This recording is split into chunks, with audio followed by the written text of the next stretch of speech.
Occupational stress. It is actually attacking the mental health of first responders.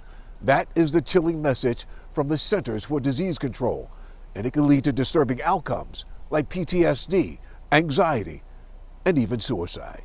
Mark Kneebone was a Pittsburgh police officer for 12 years before retiring in 2019. He shares the moment when he came close to committing suicide. My apartment was a mess. It looked like a bomb went off inside. Like I wasn't showering, I wasn't cooking, I wasn't doing my laundry, I wasn't taking the trash out.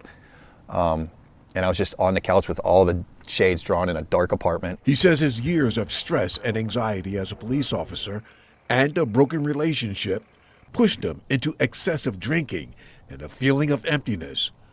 One day, he tried to end it all while intoxicated. I went to my gun cabinet, pulled out my Glock 43 and set it on my lap and passed out. Kneebone was feeling the same mental trauma that wears down thousands of first responders. They lend their voices. On a daily basis, first responders see things that the human brain isn't meant to see. As a first responder, you're under a greater stress and pressure that the everyday person is not. One day could be a very mild day where you don't see much at all, but the next day you could have a shooting, a stabbing, a rape, all on the same shift. Kneebone says there was one horrific event that was the first domino to shake his confidence and sense of well-being. We had 3 officers murdered up in Stanton Heights on April 4th of 2009. Officers Eric Kelly, Stephen Maley, and Paul Shulo were ambushed and murdered one by one when responding to a domestic call. It was all over the news back then. They basically got assassinated. For them to get taken out like that in a manner that was so premeditated and planned and orchestrated, it just destroyed my world. He's not alone. Here's retired Pittsburgh firefighter Jeff Loford. He was also left mentally and emotionally unstable after answering a particular call.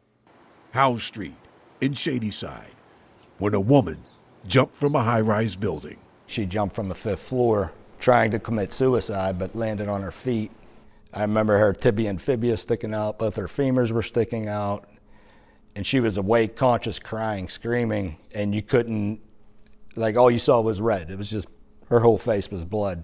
That same trauma is felt by these people. Do you want me to keep you on the line, or are you okay until help arrives? They are the unseen first responders, call takers, and dispatchers for Allegheny County Emergency Services.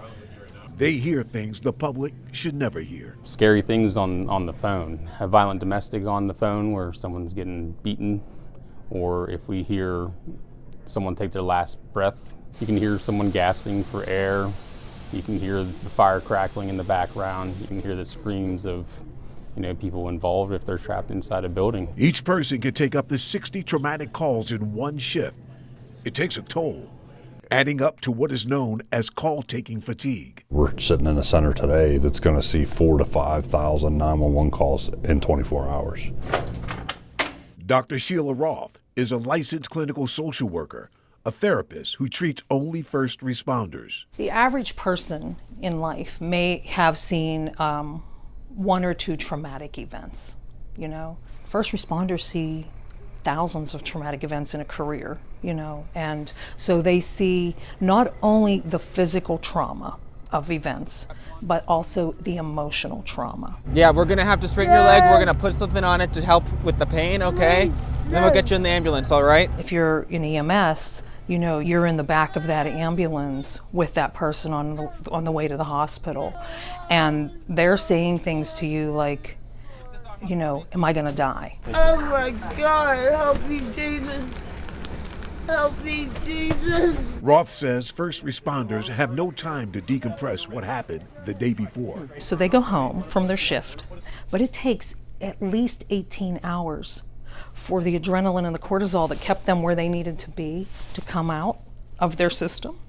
And guess where they are? They're back at work. Before they know it, they're confronted with a mental health crisis or PTSD. There's statistics that show that alcohol abuse, substance abuse, divorce, domestic violence, and suicide are much higher in folks who have careers in public safety. I turned to booze. alcohol. was probably drinking a fifth to a fifth and a half a day, you know, back in like 2009, 2010, 2011. In 2023, when I went to rehab, I was drinking over a half gallon a day. And there's something else to consider: the consequences when first responders don't seek help for their mental health. That is the focus of the next report of this 3-part series, covering Allegheny County and Pittsburgh. Sheldon Ingram, Pittsburgh's Action News 4. Really eye-opening report there, Sheldon. And as Sheldon mentioned, the weight of the call continues tomorrow. Our next installment will air again on Pittsburgh's Action News 4 at 5:30.